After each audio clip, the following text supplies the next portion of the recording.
The city lights blurred through the tinted glass of the black limousine as rain tapped gently against it. Inside sat Ethan Hale, the youngest billionaire CEO in New York, known for his ruthless business tactics and his heart of stone. To the world, he had everything: power, wealth, luxury.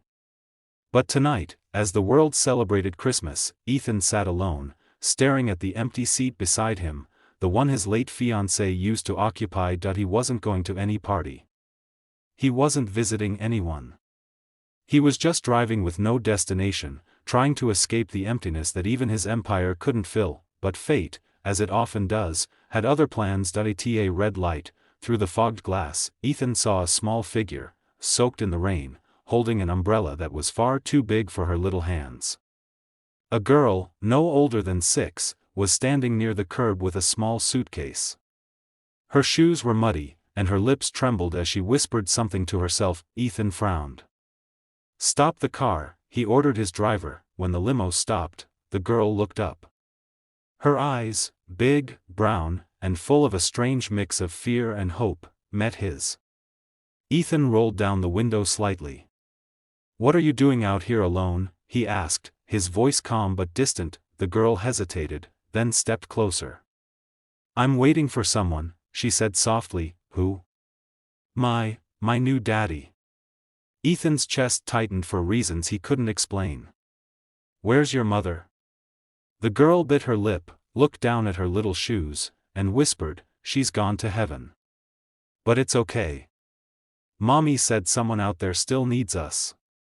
Then, with innocent courage, she leaned closer to his window and said the words that would change both their lives forever: "You need a wife, and I need a dad." The driver glanced back at Ethan in shock, but Ethan didn't respond.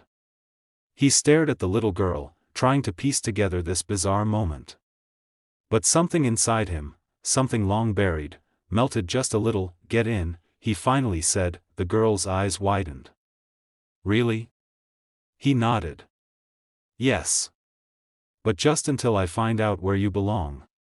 She smiled, a real, pure smile that seemed to light up even the dark, rainy night, and climbed into the car. Her name was Lila. And from that moment, Ethan's life began to change. Over the next few days, Lila filled Ethan's cold penthouse with laughter he hadn't heard in years.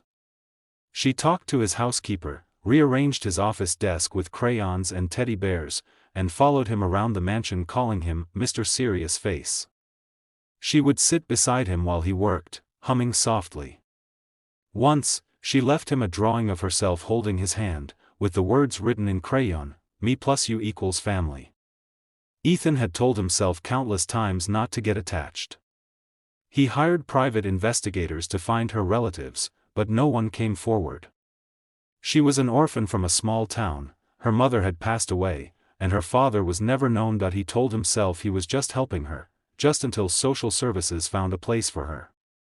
But every time he saw her smile, every time she hugged him before bed and said, "Good night, Daddy Ethan," something inside his heart broke and healed at the same time. Then one morning, his assistant walked in with a problem. "Sir, there's a woman downstairs claiming to be the girl's aunt. She says you kidnapped her niece." Ethan froze. Lila was in the kitchen, making pancakes, her favorite Saturday ritual. He went down to meet the woman, Clara, who looked nothing like Lila. Her eyes were cold, her tone sharp. "I want her back," she snapped.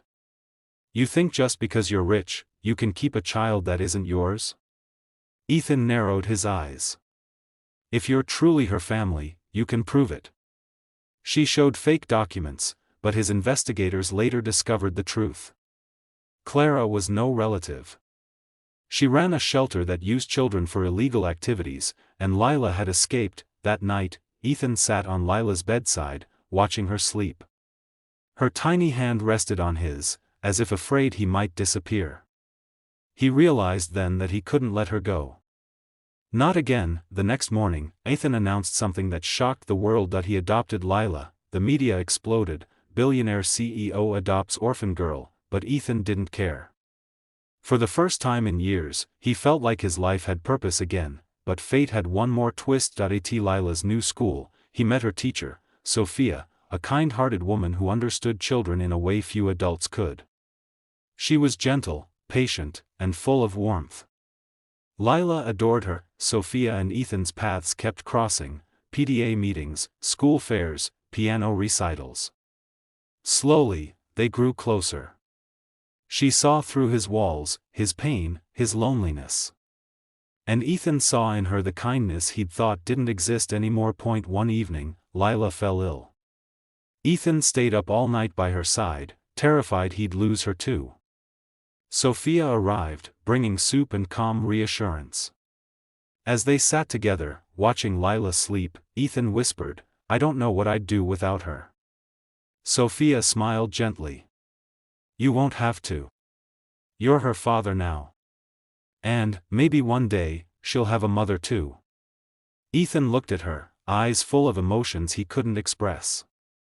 The silence between them said everything. Months later, at Lila's birthday party, surrounded by balloons and laughter, Ethan knelt beside Sophia. "I used to think love was something that broke you," he said softly. "But now I know, it's what heals you."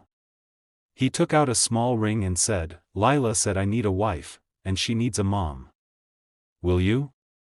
Sophia's eyes filled with tears as she nodded, and Lila clapped her tiny hands, shouting, "We're a family now."